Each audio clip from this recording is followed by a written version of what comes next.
কম। আচ্ছা আচ্ছা ভাই, আমি বিগত দিনে যে শহীদ জিয়াউর রহমানের আদর্শ নিয়ে আপনাদেরকে দেখেছি যে আপনারা দুঃসময়ে আন্দোলন মিছিল মিটিংয়ে আপনারা অংশগ্রহণ করেছেন, তাই না? তো এখন যে আপনাদের বিএনপির মূল দলের যে কমিটিটা গঠন হয়েছে, এটা নিয়ে আমি অনেক বাকবিতন্ডা শুনতেছি। তো আসলে এটার ঘটনাটা কি, আপনি বলবেন কি? আসলে এই বিষয়টা আমাদের এলাকার সিনিয়র চাচা নওয়াব আলী, শাহাদত, মশিউর রহমান, এরা আসলে জিনিসটা পকেট সিস্টেমে কমিটিটা করছে।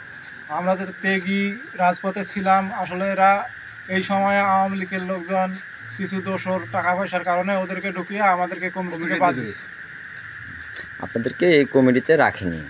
তো এই বিষয়ে আপনারা ঊর্ধ্বতন নেতাকর্মী আমাদের যারা আছে, যাদের নেতৃত্বে আমরা বিগত দিন থেকে আন্দোলন বা মিছিল মিটিং করেছি, তাদেরকে অবগত করেছেন আপনারা?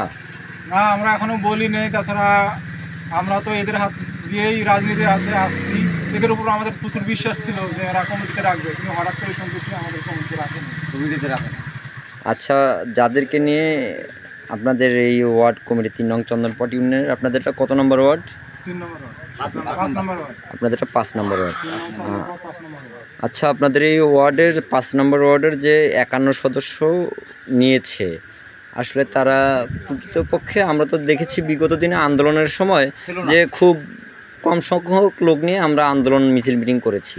তো এই 51 জন লোক যে আছে, এদের ভিতরে থাকতে পারে অনেকে অনেক দলের সমর্থক, কিন্তু প্রকাশ্যভাবে কি কেউ আওয়ামী লীগ সমর্থিত লোককে এখানে এই কমিটিতে রাখা হয়েছে? আপনারা কি ওই কমিটির যে 51 সদস্যর যে ফর্মটা, সেই ফর্মটা কি আপনাদেরকে আপনাদের সামনে তুলে ধরেছে, দেখিয়েছে? আমরা দেখতে চাই, কিন্তু আমাদেরকে দেখাইতেছে না। আপনাদেরকে এই ফর্মটাও দেখাচ্ছে না। দেখাচ্ছে। তো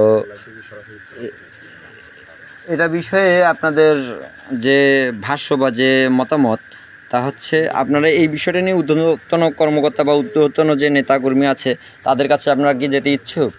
অবশ্যই। আমরা তো তেগি নেতা, আমরা যেখানে এর জন্য যাওয়া দরকার সেখানেই যাব।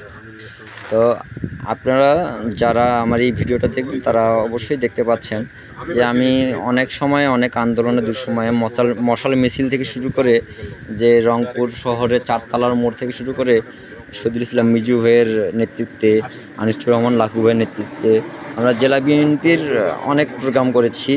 আমরা মূলত স্বেচ্ছাসেবক দল করি। তো আজকে যখন কমিটি গঠন হচ্ছে, সেখানে যারা ত্যাগী তাদেরকে মূল্যায়ন না করে অনেক আওয়ামী লীগ দোসর এবং অনেক নতুন নতুন মুখ নিচ্ছে। তো আমার কথা, তাদেরকে নিয়ে আমার কোনো বাকবিতন্ড বা কোনো বাধা নেই, কিন্তু আমার কথা হচ্ছে যে যারা বিগত দিনে এই আন্দোলন মিছিল মিটিং করেছে, তাদেরকে তো অবশ্যই মূল্যায়ন করে তাদেরকে কমিটিতে রাখা প্রয়োজন ছিল। তো আমি দৃষ্টি আকর্ষণ করব আমার জেলার যারা নেতৃবৃন্দ আছেন, তাদের কাছে আমার আকুল আবেদন থাকবে যে আপনারা এই বিষয়টা একটু ভালোভাবে তদারকি করে দেখবেন। সবাইকে ধন্যবাদ। আসসালামু আলাইকুম।